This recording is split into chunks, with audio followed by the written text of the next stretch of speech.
Hey y'all, welcome to my channel. This your girl L.V.Johnson, and this is True Crime with L.V.Johnson.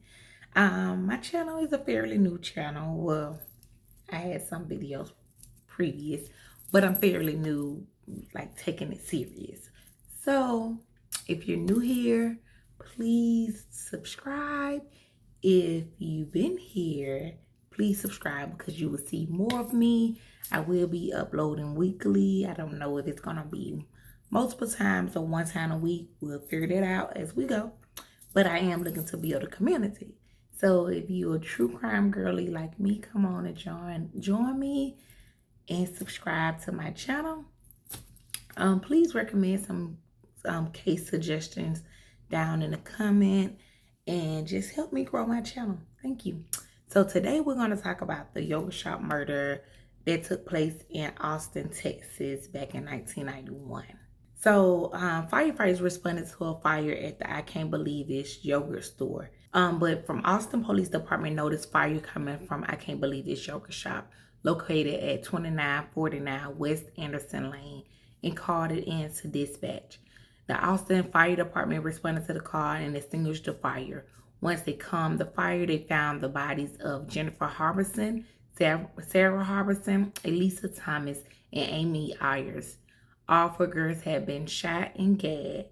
Jennifer, Sarah, and Amy had all been SA'd. Jennifer and Elisa were employees of the shop, while Sarah and Amy had came to visit them while they was closing the shop up. But before we continue, we're gonna let's introduce these four young ladies who was at the shop during this tragic moment, this tragic day. So we're gonna introduce them. Elisa Hope Thomas was born May 16th, 1974 to her parents Maria and James Thomas. Elisa was the only child. She was described as being shy when you first met her, but deeply loyal and witty once you got to know her. She loved cats. Elisa was a junior at Lanier High School. She was artistic. She had an artistic spirit show early. She was confident, which made her loved by teachers and classmates. She played the clarinet and sung in the school choir.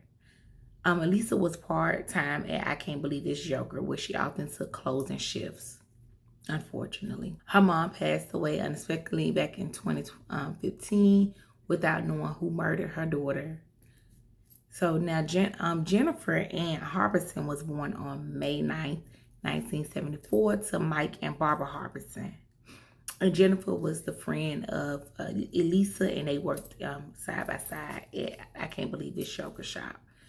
Jennifer was raised in Texarkana. Let me know if I'm saying that right or wrong. Area before relocating to Austin, Texas, with her mom and younger sister Sarah in late 1970s.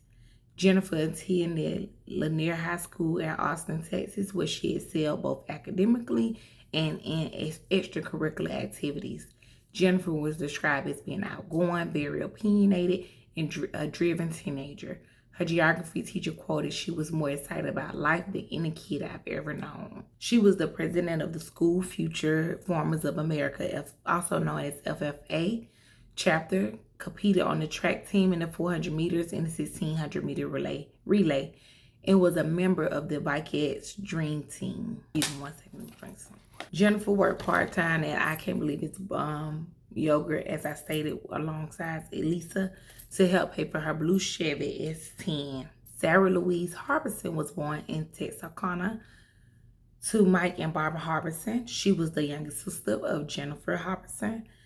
Like so many younger siblings, she admired her big sister. Jennifer and Sarah, they shared a close bond due to their close family and similar interests. Sarah was a freshman at Lanier High School. She was described as being kind, intelligent, with a great humor. Friends stated that Sarah was a warm-hearted spirit with a maturity beyond her years. Alongside her older sister, Jennifer was also involved in the Future Farmers of America, FFA. Sarah showed interest in animal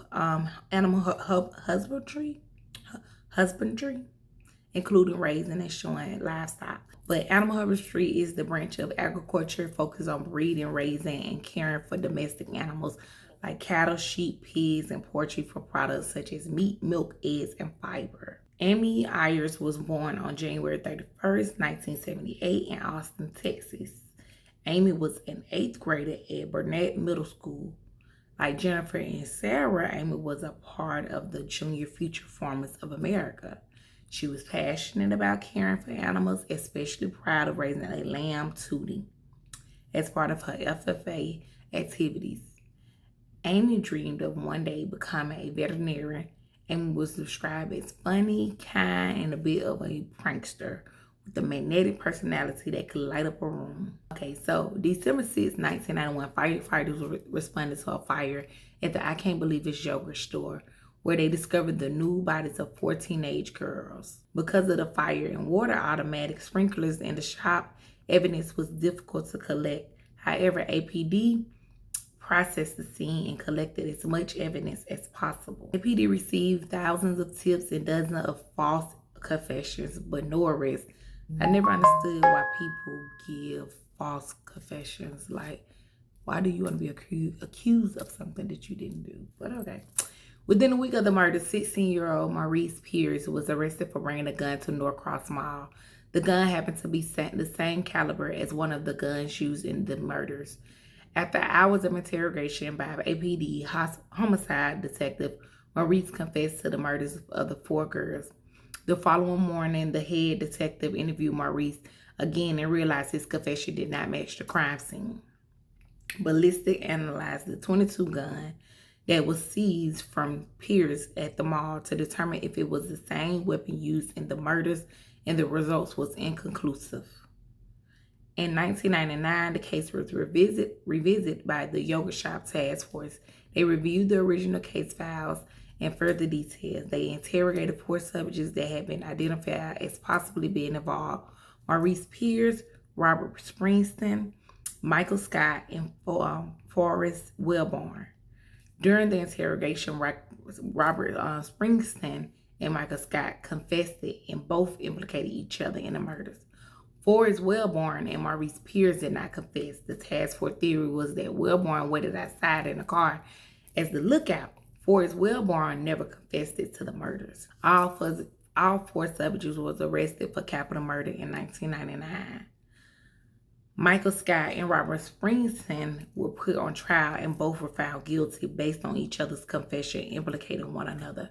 Michael received life without parole. Robert Springsteen received the death penalty. Forrest Wellborn was no bail. If you anything like me and don't know what no bail is a decision by the grand jury that there is insufficient evidence to charge a person with the crime resulting in no indictment and the dismissal of the case. The charges against Maurice Pierce was dropped. No physical evidence at the scene was ever linked to any of the subjects. Please learn from this lesson. If it's no evidence on you, do not go falsely getting yourself accused of something you ain't do. Due to a new ruling, Crawford v. Washington, the Court of Criminal Appeals granted a new trial for Michael Scott and Robert Springsteen. Further DNA evidence was reviewed. Fairfax Labs processed swabs from the SA kit and developed a 16-marker. A YSTR profile is a DNA analysis technique that maps specific short tandems repeats. STR is located only on the Y chromosome, which is passed exclusively from father to son. All 4 subjects were excluded as contributors for the unknown YSTR profile. All charges was dropped pending further investigation. Thank you, God, because that is crazy. In 2022, APD Detective Daniel Jackson was assigned to the case.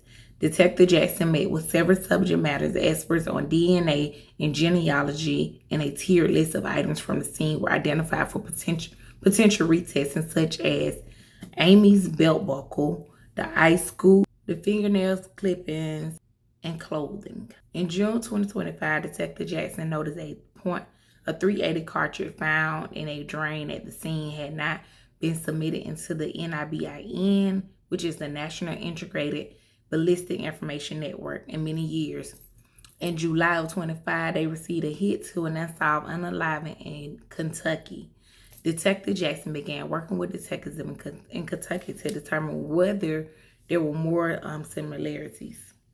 In August of 2025, Detective Jackson requested a YSCR keyboard search from all the labs in the U.S.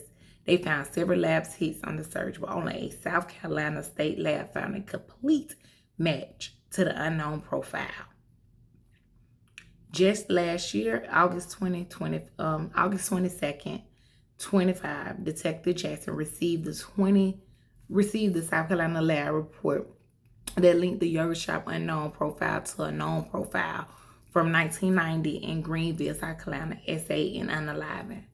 The profile belonged to known serial killer and rapist Robert Eugene Brashers. Okay. So let's talk about who Robert Brasher is. He was born on March 13th, 1958 in Newport News, Virginia. Little is known about his childhood, but he has been described as being intelligent, manipulative, and skilled with tools and weapons. Why can't people use their intelligence for more than craziness? Like, use it for something more. But okay, he hid his violent nature behind a family man facade. He had one biological daughter and two stepdaughters. On January 13th, 1991, police tracked Brashers to a Super 8 motel in Kenneth, Missouri, where he was hiding with his wife and kids. After a tense standoff, he released his family before shooting himself in the head. He died 6 days later on January 19th. So yes, that's all I have for you. If you enjoyed this video, please like, share, and if you haven't already, please subscribe. Please subscribe. I'm trying to build my followers or build a community, and just come to you all with more videos. So please subscribe. Thank you for watching with me, and I hope you just enjoyed this video. So all the information came from AustinAmericanStatesman.com, AustinTexas.gov, 6abc.com, CDN.ampproject.org, findagrave.com. Thank y'all, and I'll see y'all in the next video.